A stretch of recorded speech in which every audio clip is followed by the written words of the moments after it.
now coming to the tasting procedure, specifically on sparkling wine. So this is a good example how you could follow in targeted steps to evaluate a sparkling wine. And first of all, you are having a look on the appearance. So hold the glass in a certain angle, 30 to 45 degree, and hold it against bright white backgrounds and see for the clarity, the hue, the viscosity, and is there a notable effervescence in the glass. And then you go on for the odor. Sorry. You sniff each sample at the mouth of the glass before swirling. So take care, especially with sparkling wine. First of all, the headspace is quite saturated with aroma. Try to get that impression first before you're shaking or turning the glass. Study and record the nature of and the intensity of the fragrance. Swirl the glass then to promote a bit further release of aroma components from the wine, and then smell further on. And then also initially in the mouth and then deeper in the bowl of the glass, and then study and record the nature and the intensity of the fragrance. What different parameters do you get? And then you would proceed with other samples. What in-mouth sensations can you get in a sparkling wine, or how should you proceed here? So first of all, take a small sip of the sample into your mouth. Move the wine in the mouth to coat all surfaces of the tongue, because on different places on the tongue, you are tasting different sensations of the wine. So for the various taste sensation like sweet, acid, bitter, we have different regions in the mouth, on the tongue. And then concentrate on the tactile mouthfeel sensation of astringency, the prickling from the CO2, the body, and the temperature the wine releases, the sparkling wine releases up to a certain heat that is coming from the alcohol content, and then record that further on. So then you go on to the odor that you get while the sparkling wine is in your mouth. So note here the fragrance of the wine, the sparkling wine at warmer temperatures in your mouth. Aspirate the wine by drawing air through the wine to enhance the release of these aromatic components, so that you get even more of that in a retronasal way. And then concentrate on the nature, the development, and the duration of that fragrance, and note and record any differences that are appearing in mouth and in glass as different aspects. And then you go on to the after smell. So draw air into the lungs that has been aspirated through the wine for something like 15 to 30 seconds. Swallow the wine or spit it, and then breathe out the warm vapor through the nose, and any odor detected in this manner is meant to be a certain after smell. Sometimes interesting what you can discover also targetedly from sparkling wines here. So then you go on to the finish. Concentrate on the olfactory and the gustatory sensations that linger in the mouth. Compare these sensations with those previously detected, and note also their character and their duration. So the duration is also here quite important to note. Is it quickly gone or is it lasting? And then you could also go for repetition of the assessment. So to prove yourself, okay, would I get it again? So there are further considerations like the production method used for the sparkling wine, such as, is it a traditional bottle fermented sparkling wine? Is it coming from tank method or méthode Chamat, or is it from the transfer method? You could also consider the dosage, so the amount of sugar that is added after the engorgement to the sparkling wine. So that is affecting here the sweetness and the flavor profile of the sparkling wine in a very, very important way then. So let's continue with tasting sparkling wines. So during the tasting of sparkling wine, the concentration of dissolved CO2 is indeed a parameter of high importance since it directly impacts the four following sensory properties. So first of all, it's the frequency of bubble formation in the glass. How many bubbles do we have and how quickly are they appearing? The growth rate of that rising bubbles, how big do they get until they reach the surface where they burst. Then while tasting the sparkling wine, it's the mouthfeel, so that means the mechanical action of the collapsing bubbles as well as the so-called chemosensory excitation of nociceptors on the oral cavity, so via the conversion of the dissolved CO2 to carbonic acid. So while the bubble is bursting on your tongue, it gets a certain tickling up to a certain pain that appears. And then furthermore, as the bubbles are carrying aromas, it also has a certain aromatic perception here. So as the bubbles, as mentioned before, collapsing, they release the gaseous CO2 and further volatile organic compounds from the sparkling wine are released to the surface of the wine.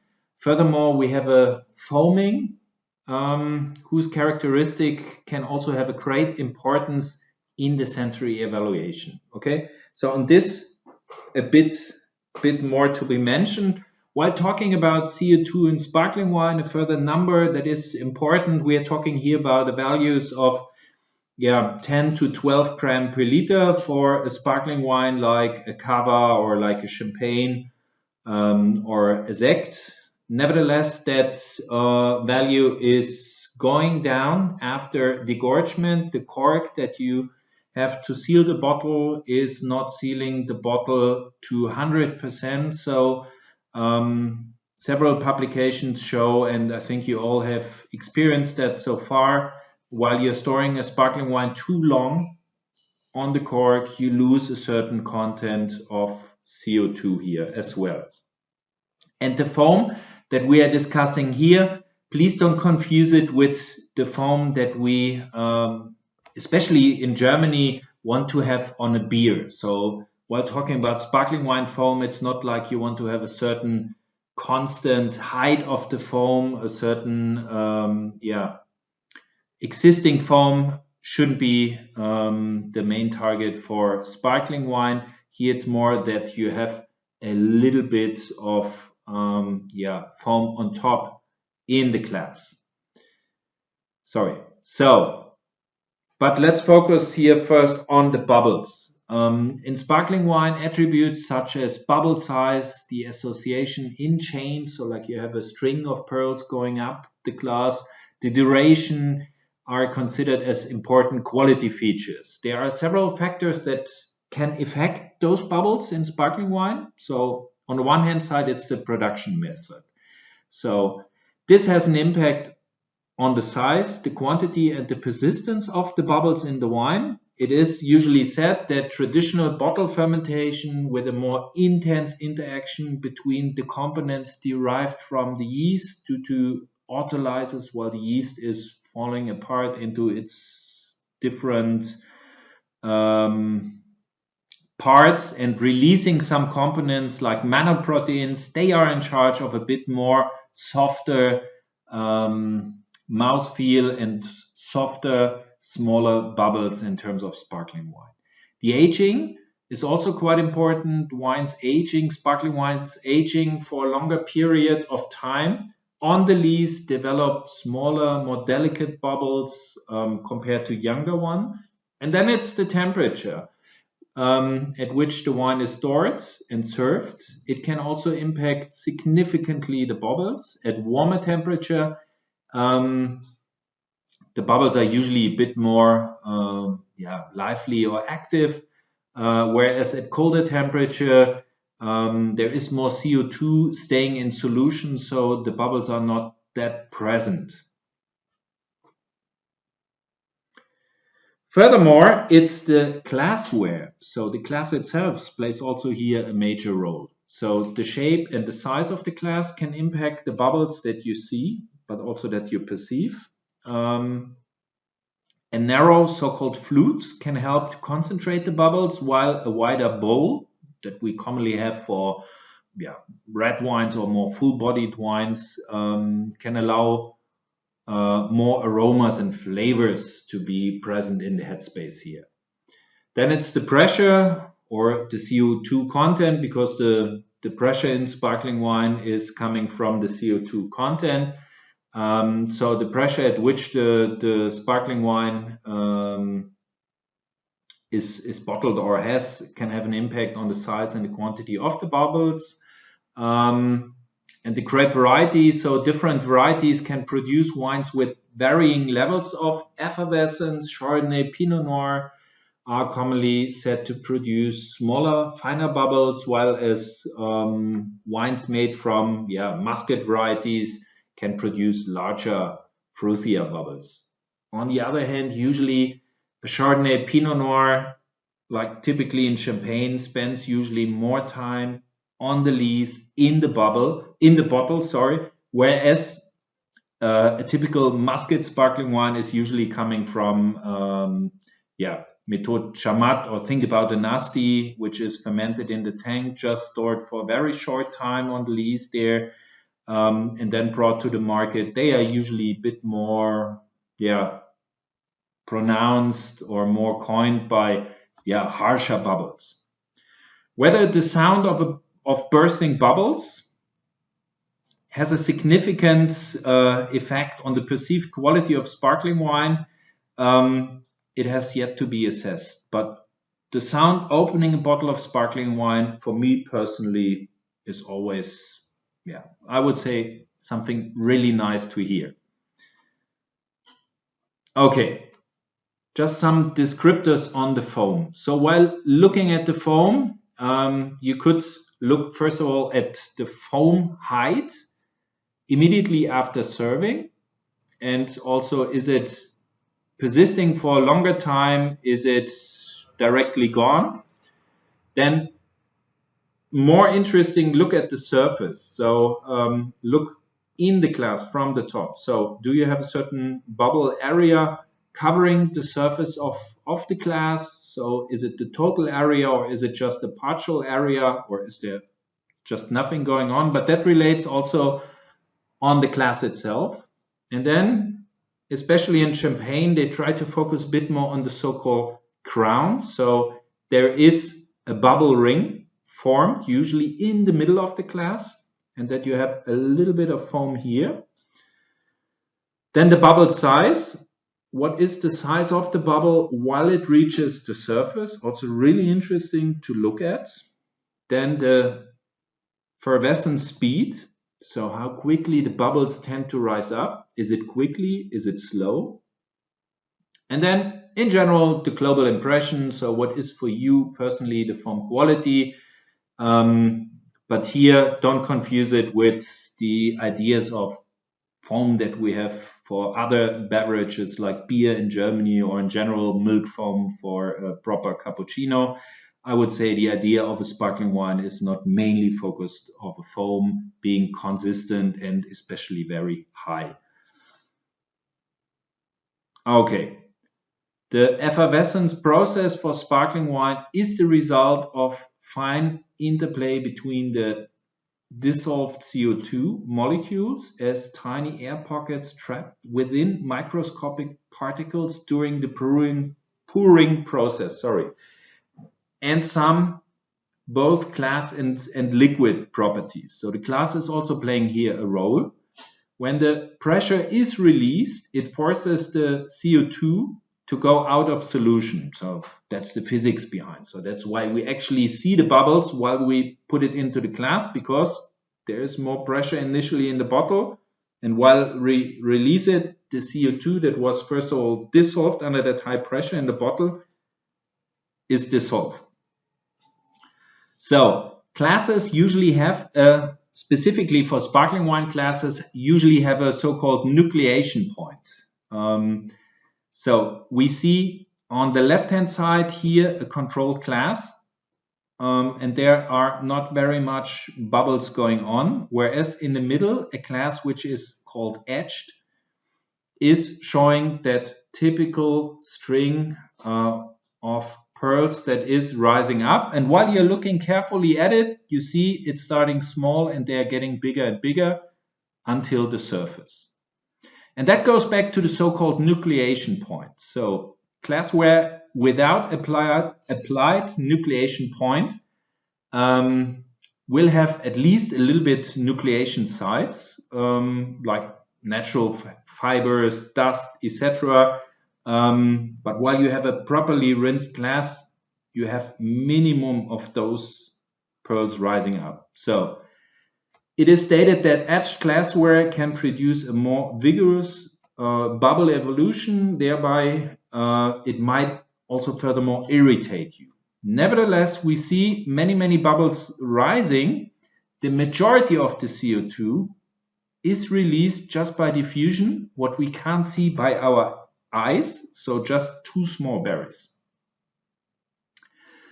But now focus a bit on the classes. So to the left-hand side, the flute-shaped cup, typically, while you fill it completely to the top, it's holding 170 milliliters. Sorry. Yeah, they are generally used for common serving of sparkling wine, but also for sensory evaluation. Then the next picture to the right is a tulip, so it's a bit more shouldered, I would say, or a bit more wide, so allowing even a bit more aromas to be released or to settle in the headspace. And then a wider tulip is for aged sparkling wines, where you also want to get even more complex aromas to catch a bit more of that brioche or further typical for aging aromas. And then to the right hand side, the coupe or the vintage design of a sparkling wine glass, use it for dessert or something else. It has the worst properties of all. You lose just too much CO2. It has a certain tradition, yes, but I would say for proper evaluation of sparkling wines, there are better classes than that. Okay, then it's also about serving. So there are slight variations in pouring, and that could lead to differences in foaming and CO2 content in the sparkling wine, and that could also potentially lead to sensory differences. So the traditional method in terms of traditional bottle fermentation, furthermore, could lead to bottle variation. Interesting, but difficult while you have sparkling wines that you should assess. Traditional bottle fermentation means thousands, millions of individual fermentations going on in each single bottle then. So while you're evaluating here the sparkling wine, the bottle should come from, or the bottle that you are assessing with all the panelists should be the same. All wines should be served into the glass at a certain angle of 45%. And then the sparkling wine is slowly poured from the side. Why? I show you in the coming slide. And an ideal temperature for sparkling wine tasting is something between 8 to 10 degrees Celsius. With more complex sparkling wines, I would even go up to 12 because you want to get even more of that specific brioche-like aromas, whereas you couldn't detect them that clearly or that pronounced while the sparkling wine is too cold. So this slide here is indicating the differences while pouring a champagne in a tilted way. Here it's called beer-like, where the liquid is running down the inner side of the glass. And while you're doing it typically champagne-like, the glass is standing on the table and you're just pouring it from the top. You see, like in the pictures here indicated, but also to the right-hand side picture, we have clearly higher losses, especially at warmer temperatures, while we have the sparkling wine just poured in from the top. So for proper evaluation, next time tilt it to the side, or if you want to keep maximum of the CO2 that was initially in the bottle until to the glass, tilt the glass to the side, even though it might look maybe a bit too beer-like. Okay, so what is the proper test time here? In the first 3 to 4 minutes after pouring, the wines with more intense effervescence lose the most of its CO2. So after 3 minutes, the rate of loss is not maintained, so it slows down.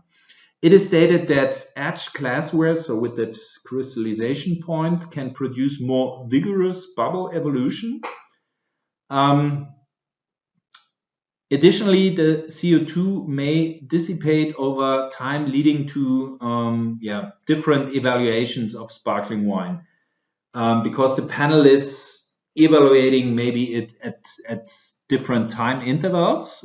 So that's why, especially with sparkling wine, be precise in the time of serving, get it immediately to the panelists for each of the sparkling wines you're pouring. And some authors suggest closing the glasses on top with a Petri dish.